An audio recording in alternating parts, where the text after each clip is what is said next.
Hi నేను Satish.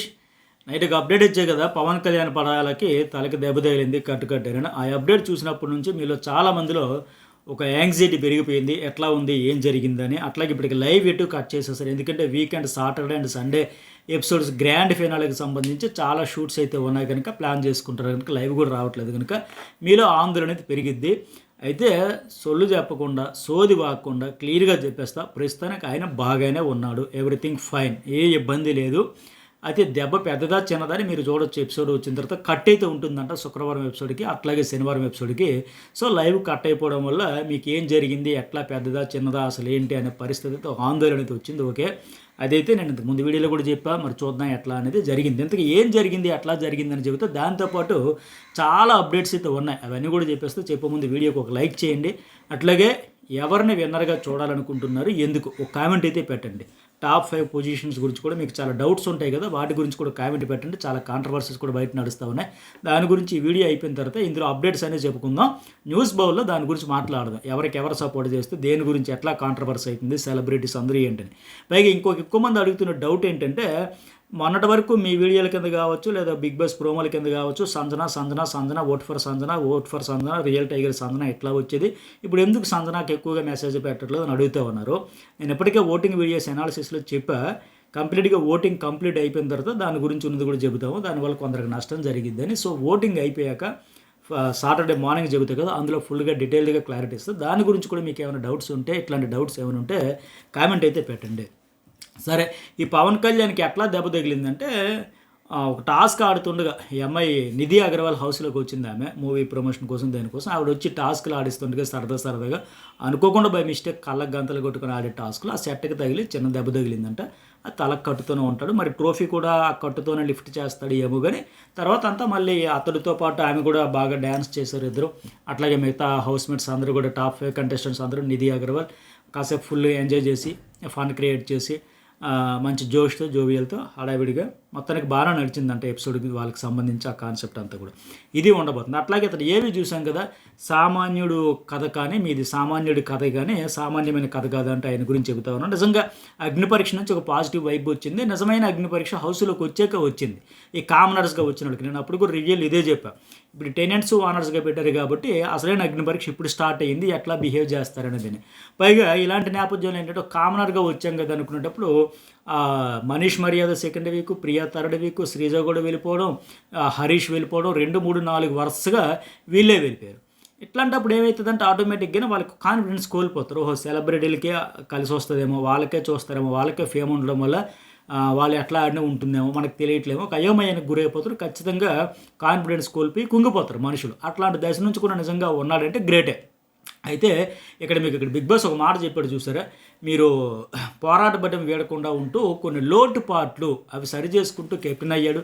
Last captain అయ్యాడు, 2 సార్లు కెప్టెన్ అవ్వడం, ఫస్ట్ ఫైనలిస్ట్ అవ్వడం, ఇవన్నీ ఏంటంటే లోటుపాట్లు అనేది మిస్టేక్స్ అనేది అందరూ చేస్తారు, అవి దిద్దుకున్నాడు. చెబితే చెవికి ఎక్కించుకున్నాడు, అర్థం చేసుకున్నాడు. బాబు నీ వల్ల ఇది బిస్కెట్ అవుతుంది, నీకు వాదార్ప్ స్టారు పులిహోర రాజే ఇలాంటి ట్యాక్స్ వస్తుంది, జాగ్రత్తగా మార్చుకో అని చెప్పడంతో అలాంటి అవకాశం మళ్ళీ ఇవ్వకుండా, అది మెయిన్ కావాల్సింది.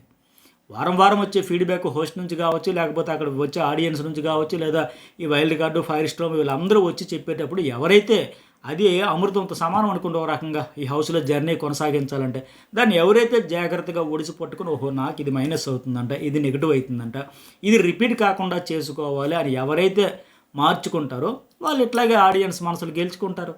ఆయన మిస్టేక్స్ చేశాడు కాదనట్లే, ఒక కామనర్గా వచ్చాడు.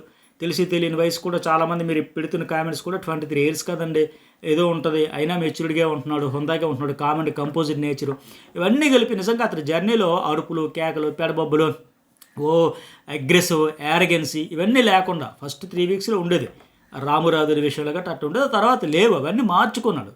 సో జర్నీ కూడా బాగానే ఉంటుంది. అట్లాగే సంజన ఏవి గురించి కూడా చాలామంది ఎదురు చూస్తున్నారు. ఈవిడిది కూడా ఒక ఫైటర్ లాగా, లేడీ టైగర్ లాగా ఉంటుంది, నో డౌట్. ఎందుకంటే ఆ హౌస్లో ఎక్కువగా టార్గెట్కి గురయ్యింది ఈవిడే. ఏకంగా 15 వారాల జర్నీలు, 14, 15 వారాలు అందరూ నామినేషన్లో ఉంటారు పక్కన పెడితే, మిగతా 13 వారాల్లో ఏకంగా ఆల్మోస్ట్ 12 వారాలు నామినేట్ అయ్యింది ఆవిడ. ఎట్లా అంటే అది కూడా చెబుతా. ఫస్ట్ వీక్ నామినేషన్ అయ్యింది, 2-3 వారాల్లో నామినేట్ కాలేదు. ఫోర్త్ వీక్ ఏమో మిడ్ వీక్ అని చెప్పేసి ఎలిమినేట్ అయిపోయారు, మిడ్ వీక్ ఎలిమినేషన్ అని చెప్పి పంపించేసి త్యాగాలు ఎండబెట్టి పక్కన పెట్టారు. ఇక 5వ వారం నామినేట్ అయ్యింది. అట్లాగే 6వ వారం భరణి అవుట్ అయిపోయిన వారం. ఆ తర్వాత 7వ వారం ఉంది, 8వ వారం ఉంది, 9వ వారం ఉంది, 10వ వారం ఉంది, 11వ వారం నామినేట్ అయింది, 12వ వారం నామినేట్ అయింది, 13, 14, 15 వరుసగా 7 నుంచి 15 వారాలు ప్రతి వారం నామినేట్ అవుతూనే వచ్చింది. సో కేవలం 2వ వారం, 3వ వారం, 6వ వారం ఈ 3 వారాలే నామినేషన్లు కాలేదు. మిగిలిన 12 వారాలు కూడా నామినేట్ అయ్యింది. అది కూడా 13 సార్లు మొన్న ఒకరు కామెంట్ పెట్టినారు నాకు. 13ది ఎందుకంటే అప్పుడు మిడ్ వీక్ వాస్తవానికి అప్పుడు ఆవిడ ఎలిమినేట్ కాదు. ఫోర్త్ వీక్ ఏంటంటే మిడ్ వీక్ ఎలిమినేషన్ అని అట్లా పెట్టారు కనుక అది ఇప్పుడు కౌంట్ చేసుకున్నా సరే మొత్తంగా చూస్తే 3 వారాలు ఆవిడ నామినేషన్లకు రాలా. మిగతా అన్ని వారాలు నామినేట్ అవుతూనే వచ్చింది ఇంకా. సో మరి ఎంత టార్గెట్కి గురయ్యాడు. ఎవరైనా ఏంటారే బాబు ఒక వారం రిలీఫ్ ఇవ్వండి, కొద్దిగా నేను కూడా రీఛార్జ్ అవుతా, ఆ స్ట్రెస్ రిలీఫ్ అవుతుంది నాకు కూడా, అట్లా ముందుకు కనికరం అనేది లేకుండా బాధకి వెళ్ళిపోయారు. 7, 8, 9, 10, 11, 12, 13, 14 అలా కంటిన్యూషన్ అనమాట. వచ్చే 5 వారాలు మళ్ళీ నామినేషన్ ఉంటే 5 వారాలు కూడా ఆవిడే ఉంటుంది, ఆ రేంజ్లో ఉంటుంది అనమాట. సో ఈవిడ జర్నీ కూడా హైలైటే ఉండబోతుంది. సరే ఇక చాలా అప్డేట్స్ కూడా ఏంటంటే ప్రదీప్, శ్రీముఖి వస్తారని చెప్పే కదా, వచ్చే చాలా హైలైట్ పాయింట్ ఇది మాత్రం. ఎప్పుడు గత సీజన్లో జరిగింది. ఎట్లా ఉంటుందంటే వాళ్ళిద్దరూ వచ్చి 5 కంటెస్టెంట్లకి ఒక 5 పేపర్స్ లెటర్స్ రాయమంటారంట. అవి ఏంటంటే వచ్చే సీజన్లో వాళ్ళకి ఏం మెసేజ్లు ఇవ్వాలనుకుంటున్నారో మీ మెసేజ్ ఏంటని ఇవ్వండి అని చెప్పారంట. అవి ఏం చేశారంటే ఆ లెటర్స్ రాసినవి ఒక సీసాలో పెట్టి, ఆ సీసానేమో ఒక డబ్బాలో ఇసుక పోసి ఆ ఇసుకలో ఆ సీసాలు పెట్టేశారంట. ఒక డబ్బా నిండుగా ఇసుక పెట్టి ఆ ఇసుకలో వీళ్ళు రాసిన లెటర్ తలకి సీసాలు పెట్టి అవి భద్రంగా దాచిపెడతారంటే వచ్చే సీజన్లో వచ్చే కంటెస్టెంట్లకు ఇస్తారంట. ఇది బాగుంది కదా, హైలైట్ ఉంది కదా. ఒక సినిమాలో శివమణి సినిమాలో ఆయన నాగార్జునకి అట్లాగే ఆ బాటిల్లో పెట్టి విసిరితే సముద్ర తీరానికి వస్తుంది కదా, అట్లా చాలా సినిమాల్లో ఉంది. రియల్ స్టోరీలు కూడా జరిగేవి, వరల్డ్ వైడ్ చాలా ఉన్నాయి ఇలాంటి. అప్పట్లో పూర్వం రోజుల్లో ఎలా ఎవరైనా సముద్రంలో మిస్సింగ్ అయిపోయినా, ఏదో తీరానికి కొట్టుకుపోయినా ఆ బాటిల్స్లో ఏదో మెసేజ్ పెట్టి విసిరిస్తే ఎక్కడికొకడికి ఎవరికొకరు రీచ్ అవ్వకపోద్దా, మన ఉనికి తెలియకపోద్దా, ఇట్లా చాలా రియల్ స్టోరీస్ కూడా ఉన్నాయి. వాటిని బేస్ చేసుకుని సినిమాలు, నావల్స్ అన్నీ కూడా వచ్చాయి. అయితే ఇట్లాంటి అప్డేట్స్ అన్ని, ఇలాంటి ఇంట్రెస్టింగ్ ఫ్యాక్ట్స్ అన్నీ కూడా మనం నెక్స్ట్ బిగ్ బాస్ అయిపోయిన తర్వాత మాట్లాడుకుందాం. దాని గురించి స్పెషల్గా వీడియోలు కూడా చేద్దాం. అయితే అది బాగుంది కదా కాన్సెప్ట్.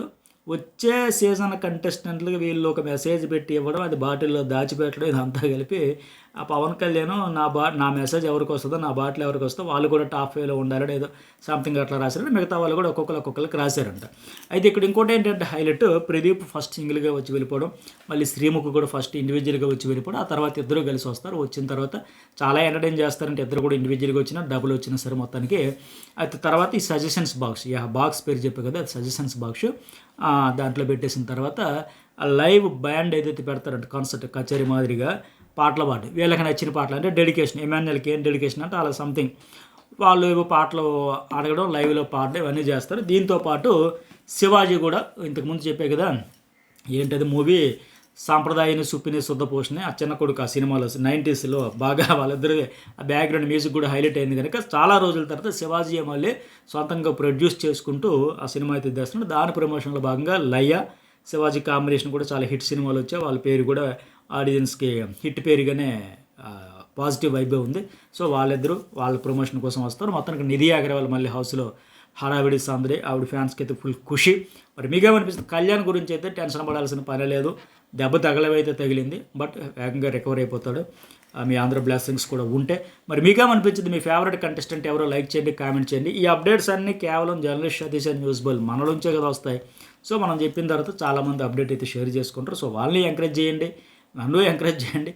ఎందుకంటే మీకు తెలుసుకోవాలనే క్యూరియాసిటీ కొద్దీ ఎవరైనా సరే, నేనైనా వేరే రివ్యూర్ కావచ్చు, వేరే ఇన్ఫ్లుయెన్సర్స్ కావచ్చు, ఎవరైనా చెప్పేది. సో అందరిని ఎంకరేజ్ చేస్తే ఒక లైక్, కామెంట్, షేర్ అయితే మర్చిపోకండి.